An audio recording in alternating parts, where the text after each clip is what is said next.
Welcome to our discussion, the part 4 of the Buddhist psychology and how it relates to alcohol and drug prevention and treatment, of course, the addiction recovery process.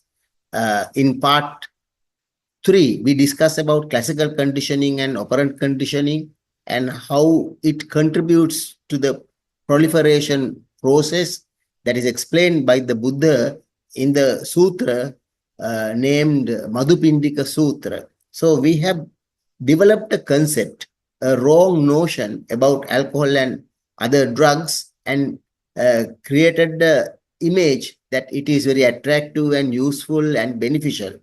So changing this mentality, changing this cognition is the main focus of prevention, treatment, and in rehabilitation. Okay, now let us a little bit discuss on the operant conditioning, how it actually creates a wrong notion about the substances. This chart I always used to explain the people who are using tobacco and other drugs to explain their situation about alcohol and drug issue, the addiction. We know that alcohol, tobacco, or drug use is a habit. Once you get used to any habit, you feel uncomfortable when you do not engage in it. When you make the habit, that discomfort goes away. This is more a psychological adaptation than biological.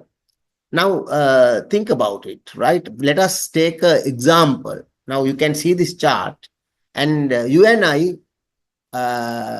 they are in the normal line, the upekha, the normal line, but any person who get used to a habit or a practice, at the time, when the time comes to perform that habit, the usual time, that if he does not use it or practice it or perform that habit, he becomes uncomfortable.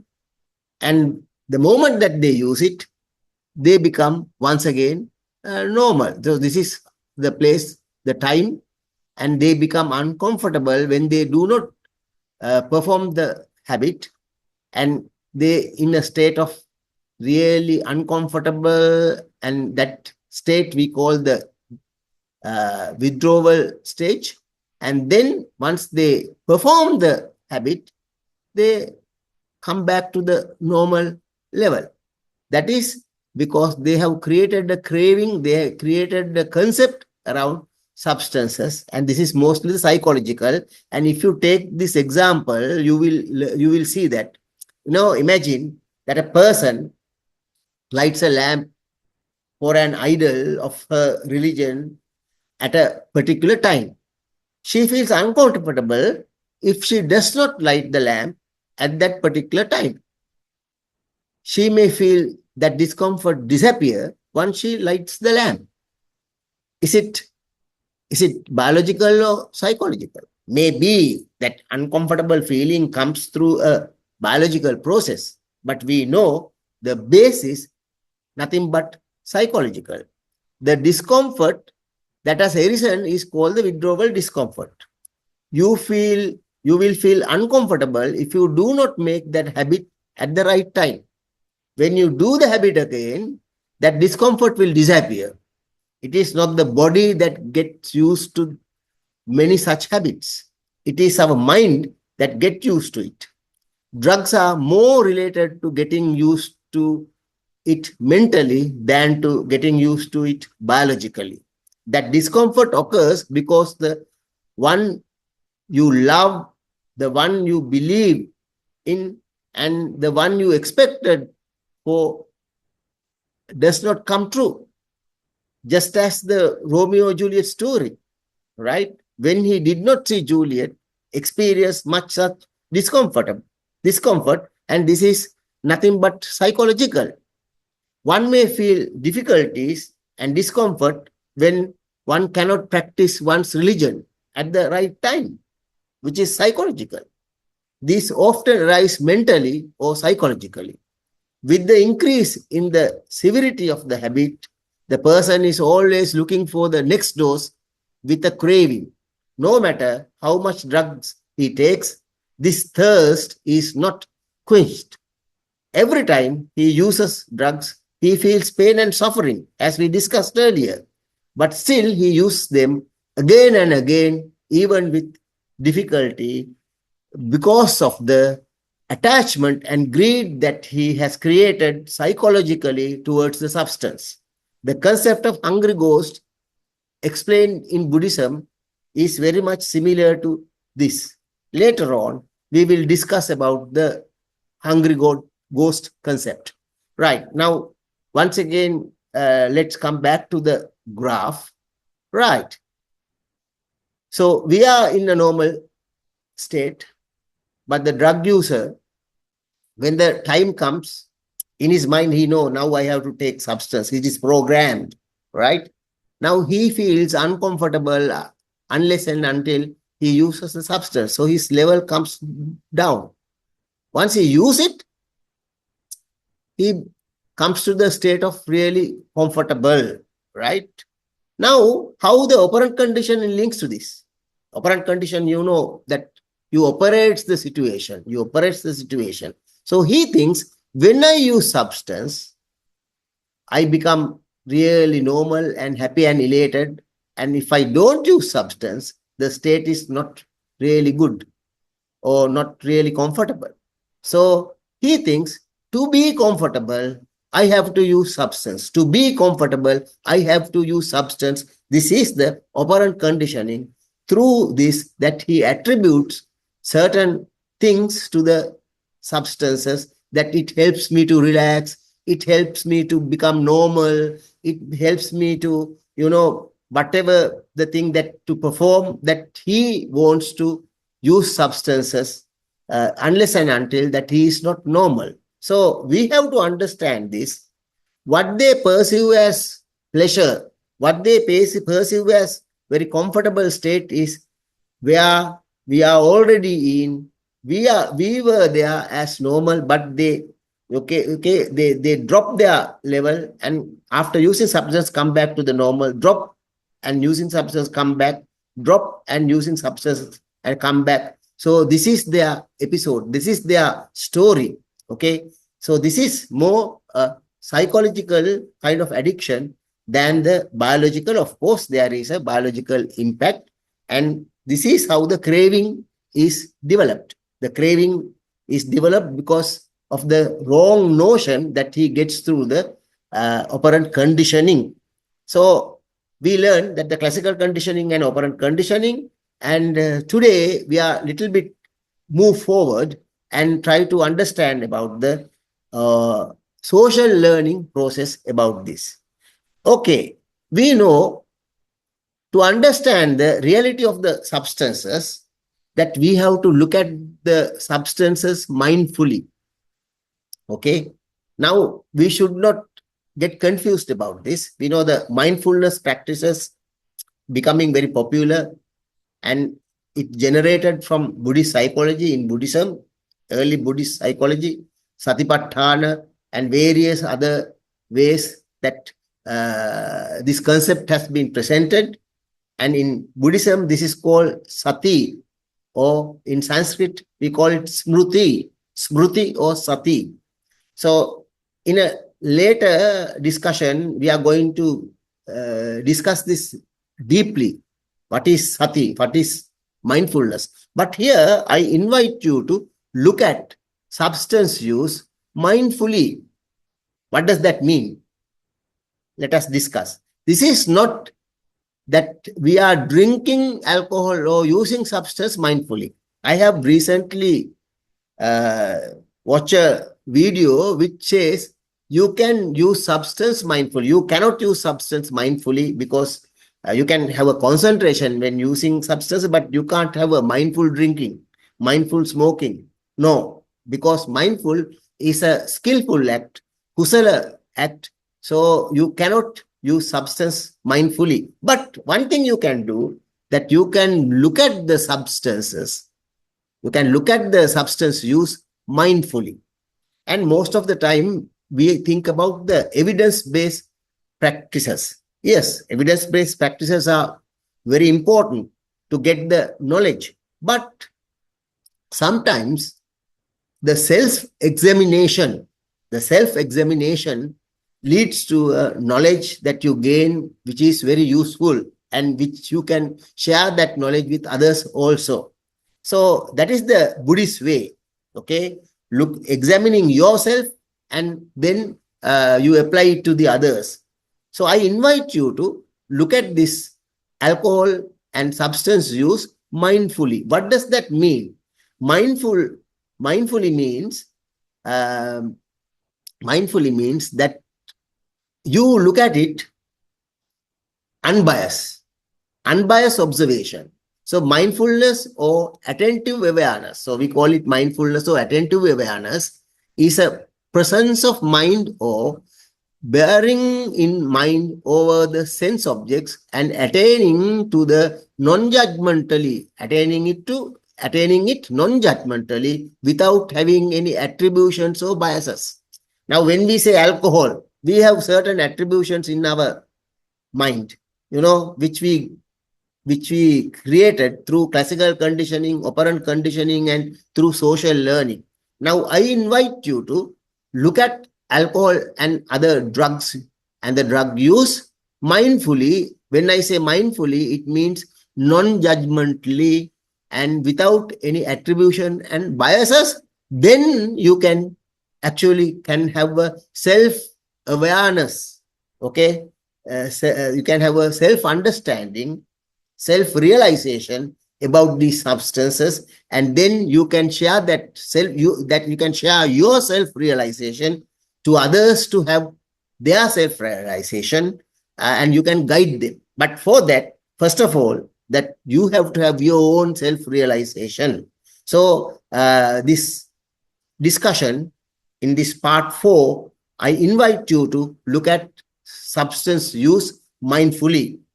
So let us little bit go further about the mindfulness, sati or smruti. It has the characteristic of steadiness, because unless you stay somewhere on an object, you cannot have a understanding about it. Not floating away, no apilapana from the object, not letting things go unnoticed. You are noticing everything, right? Now, in drug using situation or the alcohol use situation, I bet that you are not noticing everything. So that is why that we have to prompt them. We have to ask them to look at it carefully. You look at it more, you have to observe it mindfully. That means how it feels in my head, how it feels in my stomach, how it feels in my body. Just as that you have to notice it. When anyone use substance, that he has to notice what is happening in my body. How do I feel it? So that is what we call, it has a characteristic of steadiness and not floating away from the object, not letting things to go unnoticed, and resulting in a strong perception. Okay, thira sanya. You get the real sanya, thira sanya, real perception about the substances.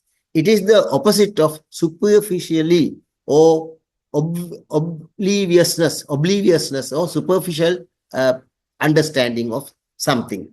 If one is mindful of the 6 sense doors, to note what is observed, it can stop defilements from entering the mind, so that sati is manifested as a guardianship in Buddhism, that you have to be watchful of what comes to your mind. Then when an unskillful thing comes to your mind, you can notice it and you can get rid of it. That is why that it acts as a watchdog, preventing you. Even in substance use recovery, people have to have this sati, smruti, the looking at their thinking process. So it is the opposite of the superficiality is discussed. If one is mindful and this unbiased, non-judgmental observation has to be developed first and then applied to observe alcohol and drugs in the treatment process. So that is how we do. Now we don't say just look at your previous experience about substances, but before that, because you know that this can be ajattika bahijja, that means your experience or any other's experience, even your previous experience can be questioned here, right? And even then, now suppose after certain time, the treatment process, drug user now rehabilitated or recovered, suppose that he anyhow got a relapse, and when he used, that we can ask him to notice certain things that which are earlier and which were not really noticed previously. So that is why this mindfulness training is extremely important with the substance users, you know, practicing it with the substance users, because they will learn to look at substance in a different light. Okay, we know in the West that Professor Kabat Singh is the one who, did many research work on substance, on mindfulness. And according to his definition, mindfulness is a way of paying attention on purpose in the present moment and non-judgmentally. So if you are interested, you can go to various YouTube discussions are there on mindfulness. And we are also doing it at the right time after, I think, in chapter 6, 7 that we are discussing about how can we use mindfulness in our treatment process. So mindfulness is a way of paying attention on purpose in the present moment. So always you have to bring your mind into the present moment, right? Present moment.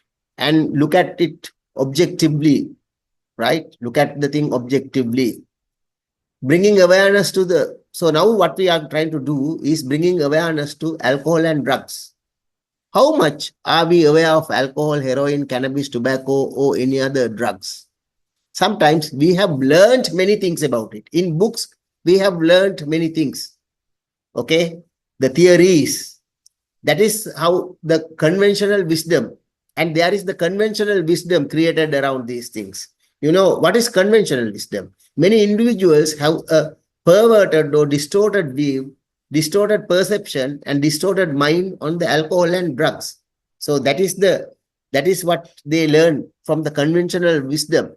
Conventional wisdom refers to commonly accepted beliefs, opinions, or the ideas that are considered true or valid by the majority. These notions often stem from tradition, popular culture, or long-standing societal norms, and are rarely questioned because they feel intuitive or have been repeated over time. So this is called the conventional wisdom. Now, if we think about the alcohol and drugs, the conventional wisdom is that it brings, euphoria, and then it brings pleasure. It helps to relax. It helps to, ease tiredness. And it is helping to, engage in creative work. Likewise, there are so many myths, wrong expectations created around substance use. That is the conventional wisdom. So we can actually challenge this conventional wisdom. But for that, let us little bit go further. There is the widespread acceptance, and it is not easy to change the conventional wisdom. Now, at a certain point, people thought the earth was flat. So it was the conventional wisdom. That is what was taught even in the universities. The earth is flat. Okay. So there is many evidence to show you. When you see, you consider the earth is flat. But now we know the earth is round. But to have that change, it took about 500 years. Okay. So many years. So because there is a resistance to change. And it is convenient and simplistic to, accept the conventional wisdom and stay. Just as that, we have to understand the conventional wisdom of the substance, and then we know that is not real, that is not correct. So we have to challenge the conventional wisdom. We have to challenge the widespread acceptance of the substance. And for that, now we have to look at substance use mindfully. Now, in Zen Buddhism, this has been put in a very simple term. You have to look at it in the beginner's mind. Beginner's mind. The phrase Zen mind, beginner's mind, right, originated from Suzuki's book of the same name. There is a book called Zen Mind, the Beginner's Mind, very nice book. It emphasized the importance of approaching life with the open, curious, and unprejudiced mindset, similar to that of a beginner. Now, you may have lot of things that you have learned about alcohol, tobacco, and other drugs. Now, I invite you to,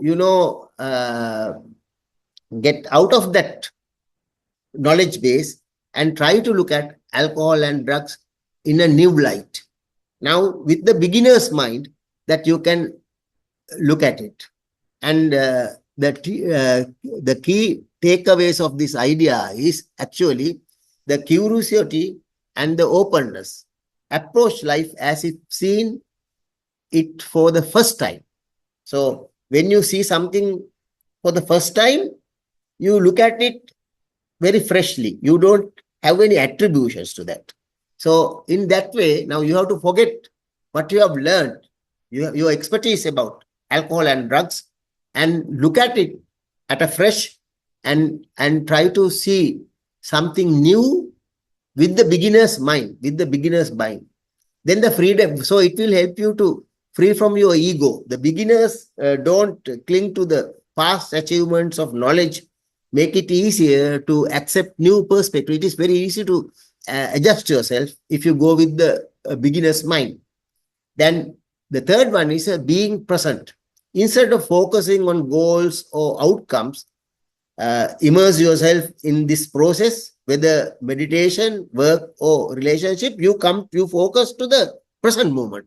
What I can perceive this moment. So likewise, I invite you to look at alcohol and drugs with the beginner's mind. So that help you to have a look at alcohol and drugs mindfully, with smruti, with sati. Okay, sati sampajanya. Sati sampajanya means that you have to bring the wisdom also to there. Wisdom and sati goes together, mindfulness comes together, and then you start realizing things in the natural way, the normal nature of that thing, without attributions, without biases. Then only that you can see the reality of anything. Right. Now, with that beginner's mind, mindfully, we are going to look at the alcohol and substance use and look at the alcohol use. Right. Now, let us just think about the perversion of distortion. The perversion or distortion, that is called vipallasa. We discuss it regarding heroin and other drugs.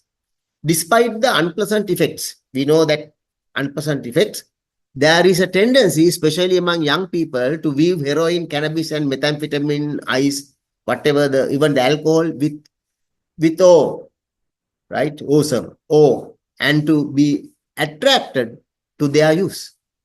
Despite the initial experience of drowsiness, abdominal discomfort, dizziness, nausea, and muscle pain, those who use heroin or other drugs view it as attractive and claim that its effects are pleasant.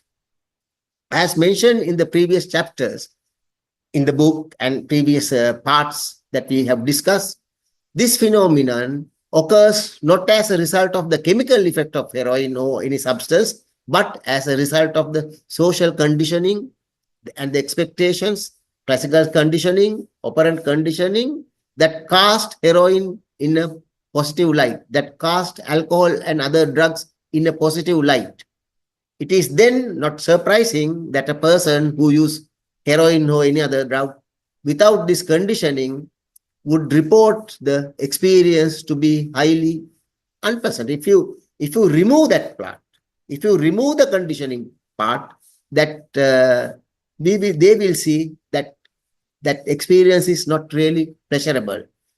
Let us see whether we can identify that. So the unpleasant heroin, alcohol, or any other drug, they perceive it as pleasant, pleasurable. This is called the Sanya Vipallasa, Chitta Vipallasa, and the Ditti Vipallasa, as we discussed earlier. So I invite you to go to the part 1 discussion, where we discuss this at length. The pleasant about the stressful is a pervasion of perception, pervasion of mind, pervasion of will. So this is the Vipallasa Sutta. We discussed this in part 1. Dukke bhikkave sukhanti sanya vipallaso, chitta vipallaso, ditti vipallaso. That is how it is expressed by the Lord Buddha. So you can go back to part 1 and see this vipallasa. And this happens due to 3 main things. That is lobha, ditti, mana, moha. These are the defilements that we can actually, we discuss these parts. So once again, lobha means greed, the mental state of grasping or clinging to things, often driven by craving. So lobha. Ditti is the wrong view, wrong notion. The mana, the conceit, becoming proud, the masculinity. So that is mana. And the moha is ignorance.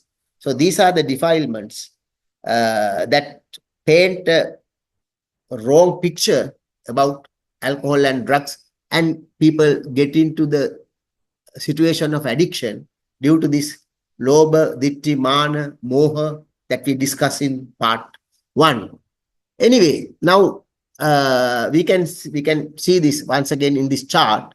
The chemical effects of heroin. Let's take the example of heroin. The chemical effects of heroin is unpleasant and it is bitter. And if you look at mindfully, if you notice every single thing, how you feel, anyone can see that it is not pleasurable. The head is rotating like the body, uncomfortable, the balance is not there.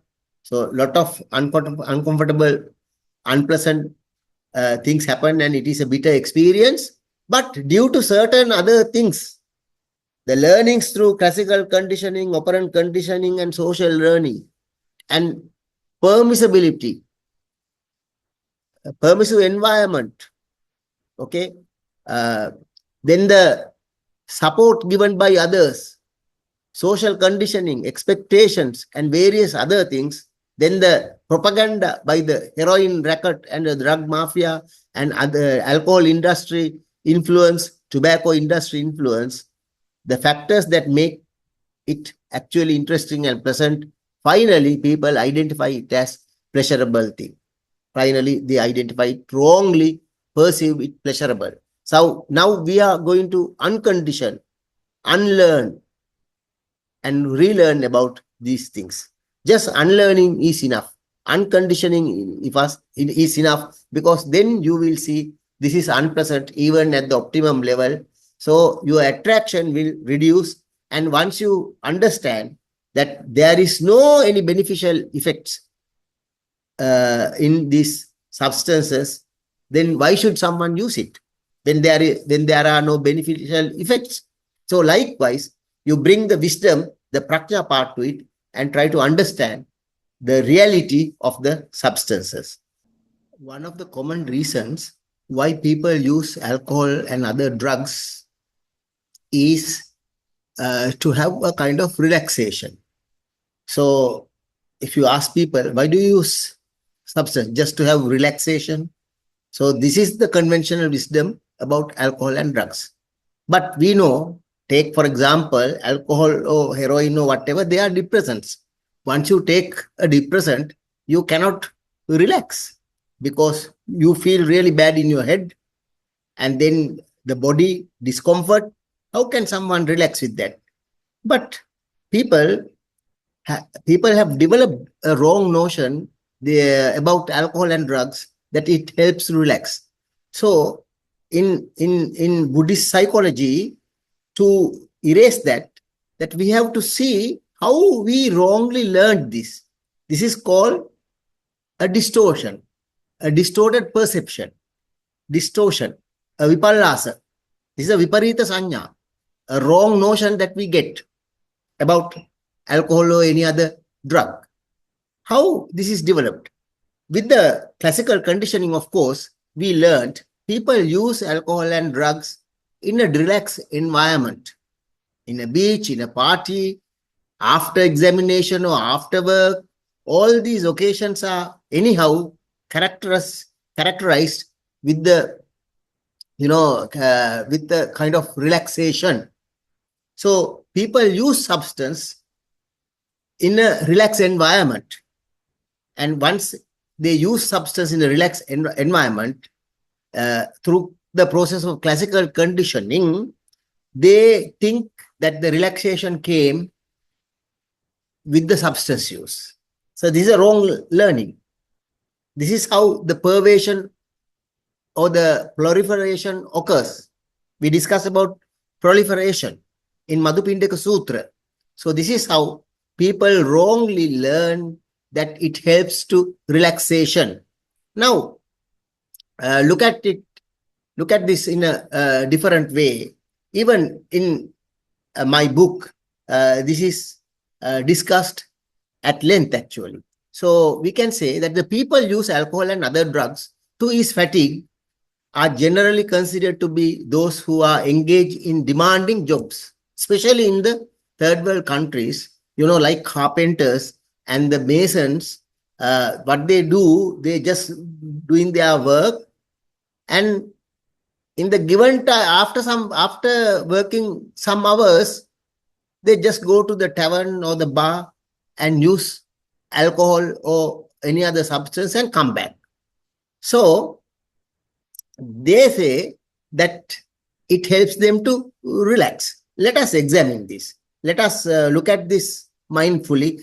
Than thinking the theories that we learned, let us have the beginner's mind and see this, how it happens. Right.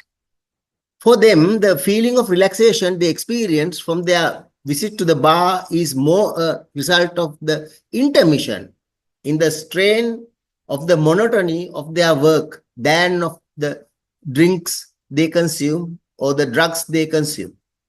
The rationale for this is the same as having interval at schools or intermission at a theater or cinema.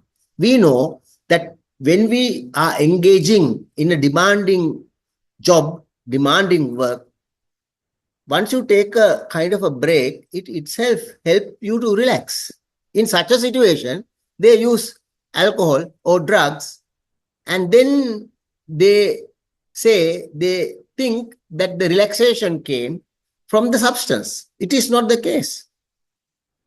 In a relaxed environment, they use substance. Once they stop their work, and in that relaxed environment, they use substances. For example, most of the women who are engaged in demanding jobs also, they take an interval, they drink a cup of coffee or cup of tea and come back to work, and that they also have the same kind of relaxation because they took that intermission, the break.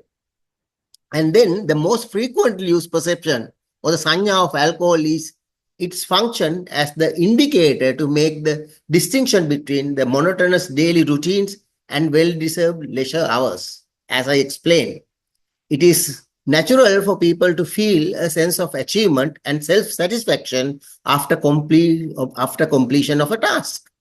Those accustomed to using alcohol after completing a job, however, begins to attribute their sense of satisfaction and feeling of well-earned rest to the alcohol or drugs and not to the completion of their task. Alcohol or drugs then become an indicator of relaxation to them. So it becomes the relaxation indicator. That is the internal cue, like just as a switch that you put. Now I am relaxing, right? Only when alcohol goes to the system, only when that heroin goes to the system or cannabis goes to the system or whatever the drug they use goes to the system, only that puts the switch. Oh, now I am relaxing. So that is how it gets the symbol of relaxation indicator. Those accustomed to using alcohol after completing of the job, however, begin to attribute their sense of satisfaction and feeling of well-earned rest to this alcohol and not to the completion of the work. Alcohol then become an indicator of relaxation to them. Other similar perceptions of relaxation among those not in the habit of using alcohol may be centered around a cup of tea or on changing from the clothes worn to work to the more casual and comfortable clothing, and maybe going home. Thus, for an individual who continuously associate alcohol and drugs with rest, it becomes the symbol of relaxation, just as a cup of tea or a changing of the cloth. So this is the sanya. So we have to see how people wrongly perceive that it helps to relax. This is the learning. Sometimes the vicarious learning is also there. We see people using alcohol and drugs and others, and they explain, they say that I am relaxing. So then the others also learn through that, through vicarious learning from others' demonstration. They copycat, they copy it, and they learn it for them. And what you have to think mindfully is whether those substances help us to relax. Okay, right. After using any depressant that depress the nervous system, depression means not relaxing. You keep, because the body tries to get rid of that substance. It changes to various other chemicals, and then through certain reactions taking place in the body, metabolic reactions, and then they get rid of it. Okay, you see, even the alcohol, that it turns to aldehydes, ketones, then the ultimately turns to carbon dioxide and water. So they try to get out of it from their system, right? So that itself is a kind of hard work for the body. So the body reacts to get that substance out of the body. So you don't feel relaxed in such a situation. But due to that classical conditioning, operant conditioning, and social learning, vicarious learning, we wrongly learn that it helps to relax. But when you think about your past mindfully, and when you look at the substance use mindfully, and when you start noticing certain fine things, you will see that it is nothing but uncomfortable feeling. So we understand that substance use is nothing but pain and suffering. Now, for children or the youth, this becomes a symbol of adulthood. I use substance and I am now no more an adult. Okay, so that kind of a feeling is there. So the sanya, the viparita sanya, or the wrong notion of adulthood. Now I became an adult. So becoming an adult is a good feeling for a young person. Okay, for a youth. Now I am no more a child, I am an adult. So it comes with the substance use. The use of alcohol, tobacco, or other drugs is often perceived as a symbol of adulthood. Many teenagers demonstrate the use of alcoholic beverages or drugs deliberately to project an image of reaching a certain degree of maturity. Furthermore, alcohol is often used as a sign of exclusiveness or as a status symbol. I'm a big man, I have to be macho. It is known that the alcohol industry used this perceived image of alcohol to its benefit as a means of marketing its products, perhaps such as the feeling, the flavor, for instance, that are used to promote alcohol indicates a sense of exclusiveness associated with the substance, even though the harmful potential of both is commonly known, and there is a sense of taboo related to both. For instance, alcohol use is anathema for sporting persons, although certain brands of beer actively promote rugby tournaments and such things and other sporting events with their beer logos, beer cans and banners. With that they promote sports, right? Likewise, they acquire a certain kind of symbol of adulthood, wrong learning for the children. So that is marketing. That is how the marketing is taking place. They wrongly held the wrongly held perception of rebelliousness. Some people, particularly youth, tend to use alcohol, tobacco, and other drugs as a means of rebelling against the traditional values and norms of the society.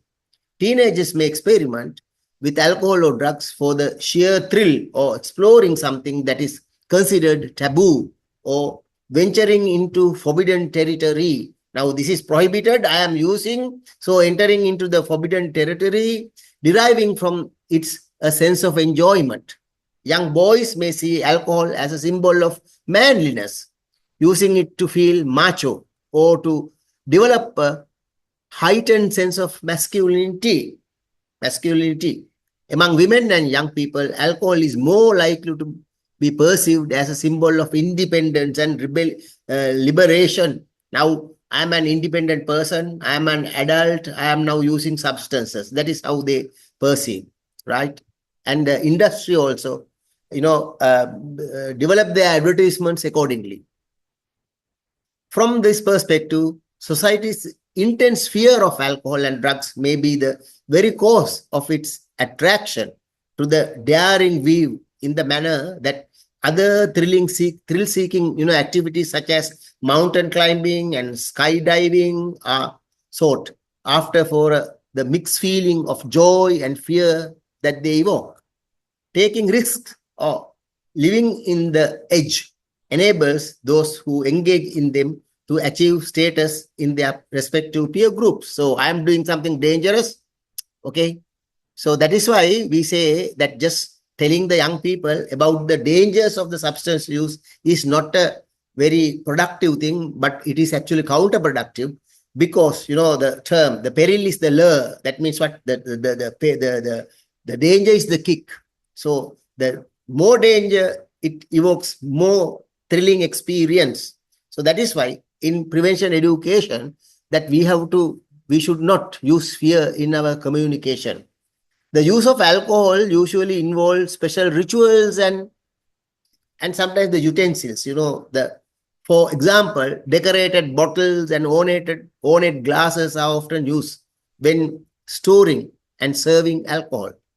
These factors add glamour to the alcohol use and become as important to the user as the alcohol itself. Drinking wine in a plastic cup would have a different effect than drinking it from a specially designed glass. Alcohol-related rituals, you can think about the rituals when some people use alcohol, the way that they bring the bottle, toasting, cheers, okay, right? All these things so that actually create a kind of a glamour to the substance use. The alcohol-related rituals, so ardently followed by those who use alcohol, gain so much significance that the substance is not merely consumed but is held in high esteem or reverence. They worship. Even the drug users, they are not only using substances, they worship substances. That is the problem. How the alcohol is brought to the selected location, the setting arrangement of the group are made, the way the alcohol is served, and the group commence drinking, the way the group commence drinking, as well as the glasses, the cans used, are all seen in unique and very different from drinking other ordinary beverages such as water or fruit juice or soda. Rituals such as these and drinking behavior are learned since childhood. We have observed these things from our childhood. Even the children, when they observe their parents using alcohol, with different rituals, they also think, one day I also have to use this in this way. So this is a symbol of adulthood. When I become an adult, this is how I'm going to use. So the map is there in their mind. So this is supported by the study showing pictures or events that occur in daily life, some of which depict individuals drinking various liquids to the children. Even the children they were shown their parents drinking milk, drinking tea, and drinking alcohol. They could just recognize, this is where my father drinks alcohol. So when they are about 3 years of age, 4 years of age, 5 years of age, they learn about the substance use. From that young age, they learn about this. That is why this learning take place when they are very young, and all these promotions are bombarding them. So that is why that erasing it is a little bit difficult, but with the right approach, we can do that. We can have a cognitive transformation easily, for one reason, because we know that it is unpleasant even at the optimum level. So we discuss about the proliferation. Now we are discussing about the proliferation through the social learnings and membership of a group. When you drink, when you use drugs, I am a member of that group, So that is a big thing, to be a member of that group. In his famous statement, the man is by nature a social animal. The great thinker Aristotle describes human beings' innate need to meeting each other, right? Interacting and maintaining relationship with each other. So the communicating with others is an essential in day-to-day life. It is common among peer groups to meet occasionally at a particular location to engage in friendly conversation and share good humor. More often than not, such meetings occur while sharing food and drink. You can notice this now. While alcohol is one of the items transferred in this way at a casual gathering in some groups, the use of alcohol is compulsory. You know that using alcohol in such a group sometimes compulsory. The passing around of the bottle of the alcohol or the toasting and raising the glass contributes to the feeling of togetherness and the solidarity that strengthens the bond between the group members. Eventually, alcohol becomes the symbol of this feeling of solidarity and of one's membership in that group. As the aim of many who aspire to enter the group is to be accepted as an equal member, they too would initiate the use of alcohol or drugs when meeting with such group. The young person who wants to join the group also has to use alcohol. In many professional groups, this is happening. They may continue using it to escape being cast out. If not, they are being cast out. This implies that they are less dependent on alcohol or drugs than they are on their peer group. What they really want is to be in that peer group, not to use alcohol, not to use drugs. But without using drugs, without using alcohol, they think that they cannot be there in that group. What is more pleasurable is just being in that group. But for that, they have to use substances. We have to think about it. So what we can do, actually, we should let people who are not interested in using alcohol to be in that manner. We should not push them to use substances. We should not offer them, if he is not using substances, we should not offer them. When looking at a large social context, alcohol use is most often seen at private events within the family and more significant social events that generally occur either during the leisure or festivity or simply during relaxation time when there is no festive occasions in particular. So that time when they are relaxing time, right? Individuals, both young and old, sometimes drink at family celebrations and at meetings with peers and give acceptance to alcohol use in social settings. So this is an acceptable thing We make that alcohol use is an acceptable thing. We use it in inside houses. But for tobacco, now we see a different trend. In many houses now, it is not allowed to smoke tobacco inside house. It was not the case earlier. People use tobacco inside their houses also. But now, that is one of the reasons for declining the tobacco use, the smoking, the cigarette use. Now it is becoming out of fashion because that acceptance is not there. Even for the drugs, it is not there.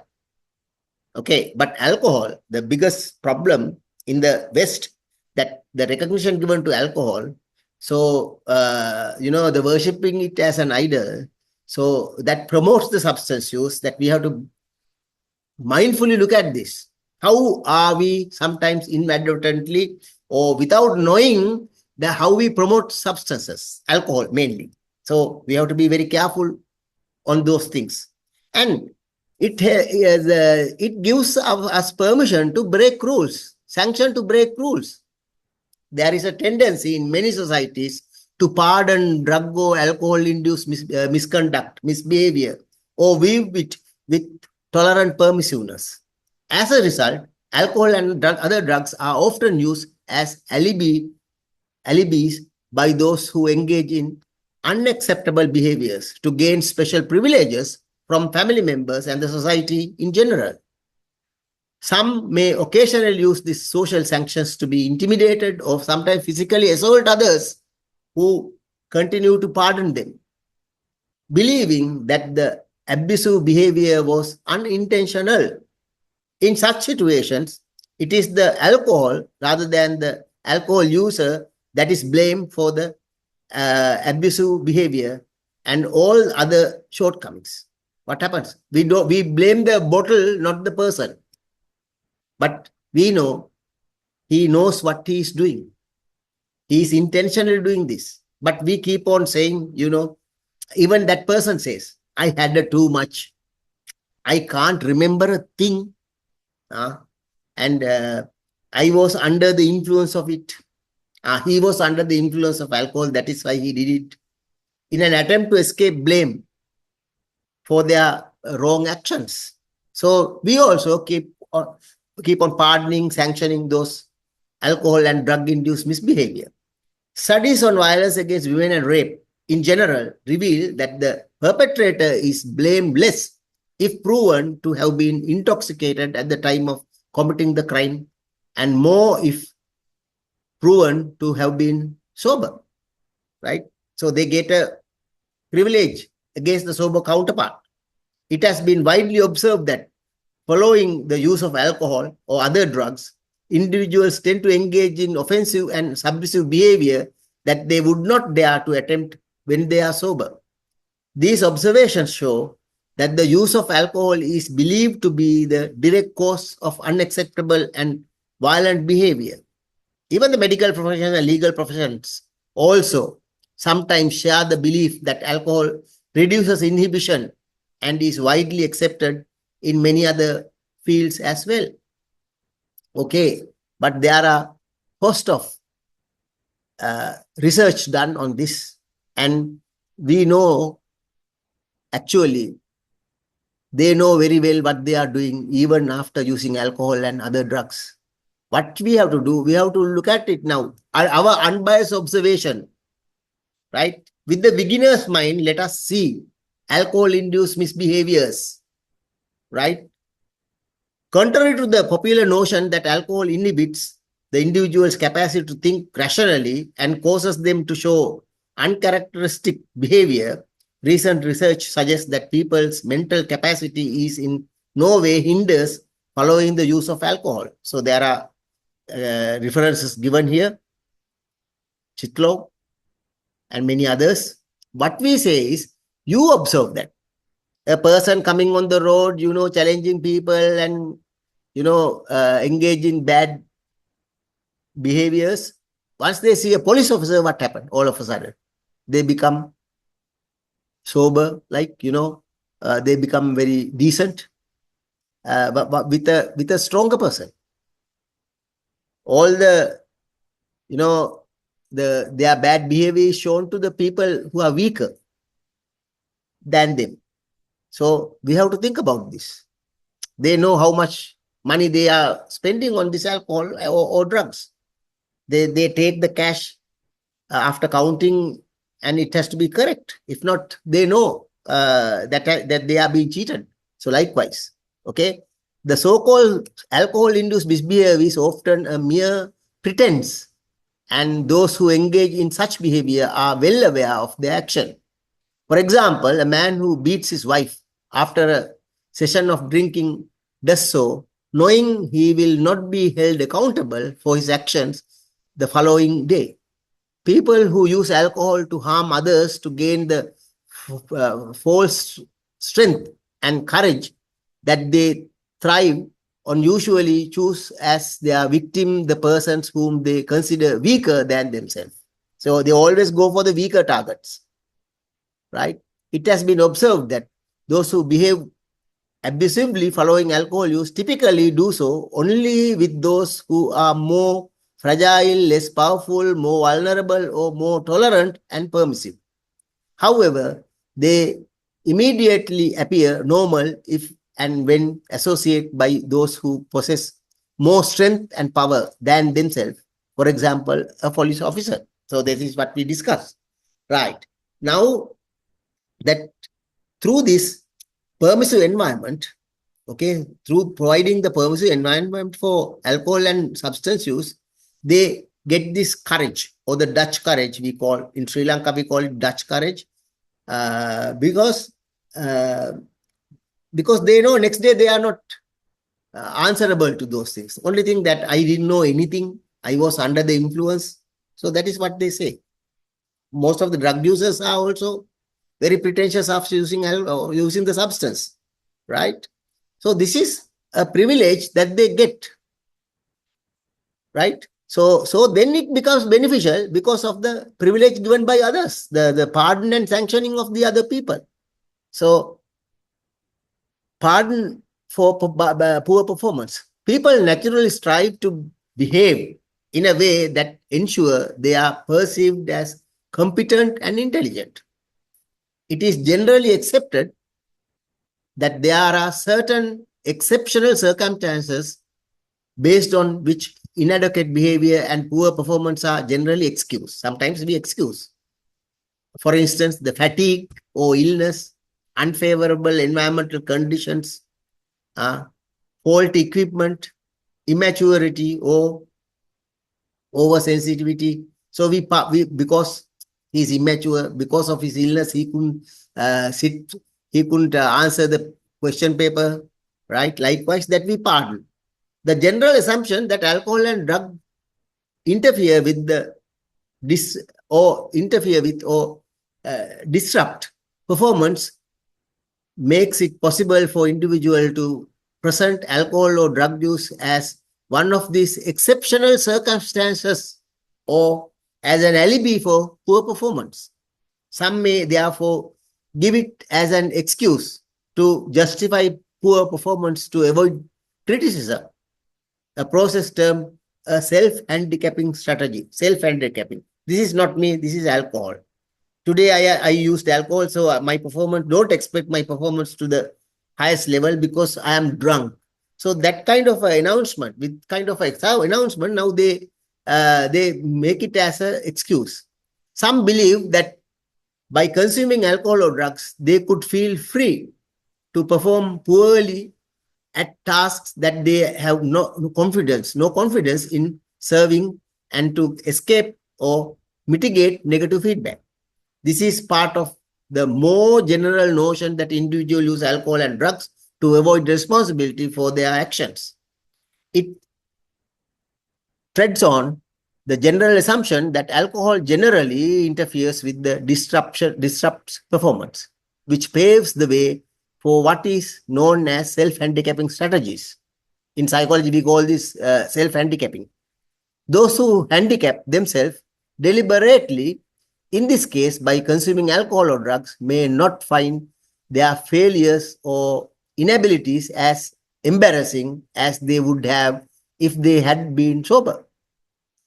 In this case, people take refuge in the subjective belief that their failure or poor performance is not due to the inability, but due to the use of alcohol or drugs, thereby increasing their level of self-confidence and relieving their anxiety. So they relieve the anxiety not because the chemical effect, but because the others pardon and sanction their poor performance. Okay? The acceptance, self-handicapping. While, okay,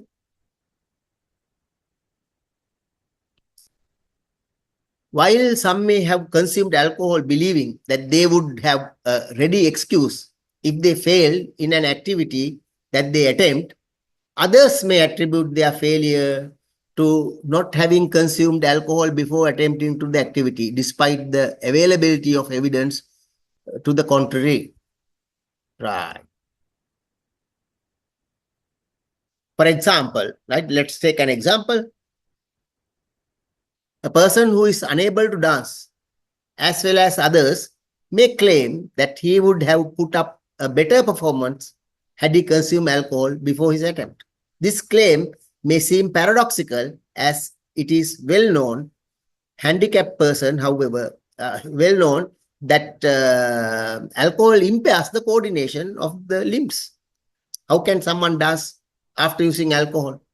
Okay, because that interferes with the coordination. For the self-handicapped person, however, it is not embarrassing to dance poorly after consuming alcohol. In this case, the person's poor performance is not due to their poor ability, but to the effects of alcohol. The subjective feeling is that alcohol increases self-confidence or relieve anxiety. So that notion came to operation simply because of the pardoning, sanctioning of the others, the conventional wisdom. Okay, so once we stop pardoning, sanctioning of this alcohol induced or drug induced misbehavior, they can't get this added advantage. Then once we remove that, the alcohol use or the drug use become really unpleasant and unbeneficial for them. It's not a good thing for them. Then alcohol and tobacco industry strategies also plan. Alcohol beverages and tobacco products are promoted in various ways, including advertising, sponsorship, and an assortment or marketing strategies. The extent of this activity is such that the promotion of the alcoholic beverages and tobacco have become part and parcel of the everyday life, even to the degree that many promotional strategies have become subtle and almost unnoticeable. So they market it. We also don't know whether it is marketed to us. Very subtle ways they are using. Those advertisements glamorize alcohol and tobacco use and sensitize people subconsciously to being drawn to its use. This promotion and glamorization make individual develop concepts, the prapancha about alcohol and drugs. So the people develop concepts, wrong concepts about the substance due to these advertisements, advertising. So these advertisements are targeting children, young people, not the old people. If you look at the advertisement, you see they plan it for the children and youth mostly, the women, young women mostly. Consequently, alcoholic beverages are associated with social or sexual success and with rich and sophisticated lifestyle, right? Advertisements usually include visual examples of attractive people engaged in exciting and pleasurable activities, depicting alcohol use as being uniformly beneficial with no indications of the potential harmful effects, right? The repetitive association of alcohol and tobacco use with positive images, just as with the classical conditioning approach, serves to create over some time a sense of attraction towards it among the general public, especially among children and youth. Furthermore, the widespread penetration of these advertisements into the mindset of the general public ensure that alcohol and tobacco are normal products, making them more or less like an ordinary consumer product. the strategies used by the industry promote distorted view vipallasa concerning alcohol products. So we are being, bombarded with advertisement and various other myths in the society, and we think that alcohol is pleasurable. So the demand is created. This is how the demand is created. Sometimes, as I mentioned in my previous things, we know to control alcohol and drug issue in any country, that we have to control two things. What is that? Supply reduction and the demand reduction. Supply reduction and the demand reduction. But we think that this demand is natural, but it is not. The main focus here with the Buddhist psychological, intervention to show that the demand is not natural, it is created. So our mind get, defiled, and it is not automatically happening, but due to various things. So once we understand how our mind get defiled, right, that is called Dhammanupassana. You understand how it happens, then easily you can get out of that rut. You can come out of it. So just as that the heroin and cannabis racket, the drug mafia also promote this. One of the main reasons why heroin, cannabis, and other drug use have currently become a matter of significant interest is that it is part of an enormous racket taking place globally. We know that. The racket surrounding heroin, cannabis, drug cartel, and other drugs play a vital role in building its image as an attractive substance that increase person's level of happiness and well-being. So they sell heroin, they sell cannabis, they sell various methamphetamine and various other things as promoting that this is using of this is very pleasurable. It helps you to relax. And so in a subtle ways, even the drug mafia, now they have learned from alcohol industry and tobacco industry, right? They have learned it from these industries, and then now they also using the same tactics to promote their products. That is the problem. Earlier, we discussed that the tobacco and alcohol are the gateway drugs, and then people develop a kind of a concept, and they apply it to the heroin and cannabis and other drugs. Okay, now we see sometimes, because the tobacco is now coming down, smoking is not a very fashionable thing nowadays. So the drug mafia, the drug cartel has to employ some new tactics to promote substances for the young people. Through the use of highly effective strategies, these drug cartel and drug racketeers can significantly influence people to initiate the use of heroin, cannabis, and other drugs and continue to use them habitually. So that is why in prevention that we have to develop a mindset resistant to this. Immunizing. Even they try to, reach our children, they are being immunized against these wrong messages. Okay. So they know actually that alcohol and drugs, tobacco, whatever the substance is unpleasant even at optimum level. It is nothing but the pain and suffering. So there is no any beneficial effects on substances. So why should we use it? So now we are discussing the etiology part of it. Why do people use substances? Why do people use alcohol and other drugs? We at a point observe that this is not pleasurable at all. But there is a way that any person perceive it as pleasurable and beneficial. So now we are discussing these ways because in our prevention initiatives, in our treatment plan, that we have to counteract all these things, and we should let them realize that there is no any beneficial effect in the substance use, and it is not pleasurable, but it is pain and suffering, right? So the expectancies, of course, we discussed earlier. The physical and mental changes generally attributed to the alcohol are often contradictory to the effects that its chemical properties have on the body. For example, after consuming alcohol, some people report feeling happy, while for others, the mood changes to sadness. One day they use alcohol to be happy, another day they use alcohol to, express sadness, right? I am very sad. That is why I am using alcohol. For happiness, for sadness, completely opposite, right? This is called biphasic response. Biphasic response. Some become more pleasant and amiable, while others become hostile. The same person one day become very friendly and hostile after using alcohol or drugs, but the next day he become very hostile. Some are aroused, become more passionate or aggressive, while others become calm and docile.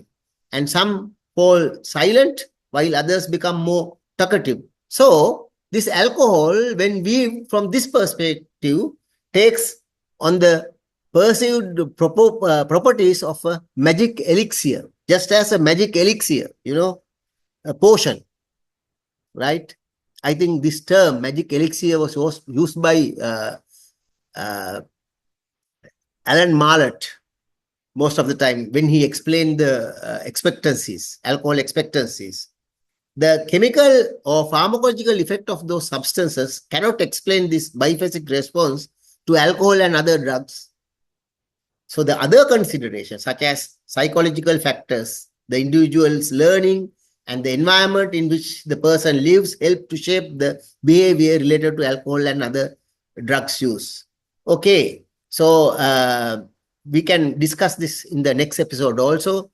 What we tried to discuss in this episode is challenging the conventional wisdom. Okay, we are discussing the etiology. Why do people use alcohol? Why do people use drugs? Okay, and when we know that other than the carbohydrates, proteins, lipids, and various some other, the minerals, water, the any other chemical, if we take, the body tries to reject it. Body doesn't like it. What they feel, even any stimulant, if you take, the first of all, the body tries to get rid of it. Okay, that is not a comfortable feeling. But chemically, pharmacologically, a depressant, but people perceive it as a stimulant. For example, alcohol. For example, heroin. For example, cannabis. Depressants depress the system, but they actually people think it as. So we learned how through classical conditioning, operant conditioning, social learning, how the proliferation taking place. So we develop a concept, we develop a kind of a narration about alcohol and drugs, which is not correct. So in Buddhism, this is nothing but certain mental factors like lobha, dosa, moha, ditti, mana. So you must learn these words also. Lobha, dosa, moha, ditti, mana. So lobha is the greed, dosa, the anger, moha is the ignorance. You don't see the reality due to see certain things. And ditti, you take a wrong view about it. Ditti, and the mana, the pride, the masculinity, I'm a drug user, I'm a alcohol user, it's a manly thing to use drugs. So these psychological conditions, the mental factors, lead someone to substance use because of their mind is defiled. Their mind is defiled. So once you remove these defilements, then you become liberated from alcohol and drugs. So we are discussing the Buddhist psychology of liberating someone's mind from alcohol and drugs, the defilements, how to remove the lobha, dosa, moha, ditthimana, and other mental factors, unskilled mental factors. So in transformation, to transform a drug-dependent person to a liberated person from substance use. So if you haven't watched the first three, I request you to watch it. And if you follow all the episodes later on, we are thinking of, giving you a kind of a certification also after having a small test, of course. So from Sri Lanka, we have Sri Lanka Temperance Organization, more than 100 years working in this line, and Healthy Lanka organization using Buddhist psychology for prevention and treatment. So we can just join together and develop this, and we can have a Zoom discussion one day on this subject and improve our understanding. You can post questions, of course, and at the same time, you can put some questions below, and we will try to answer you.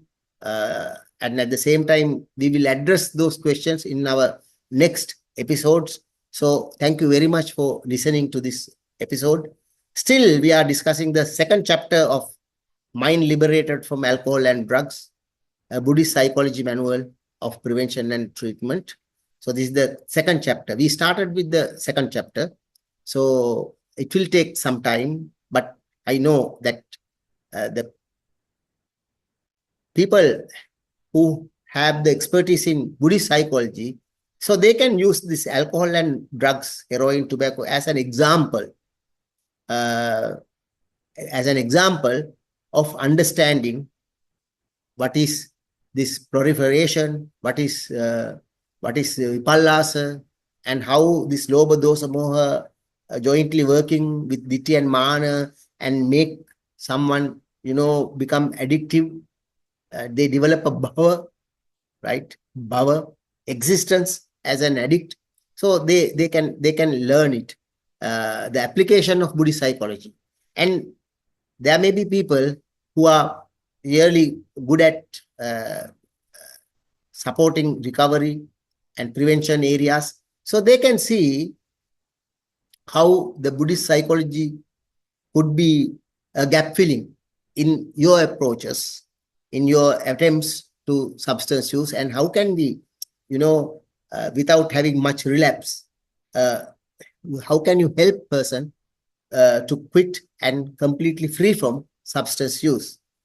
Anyway, thank you very much for listening to this.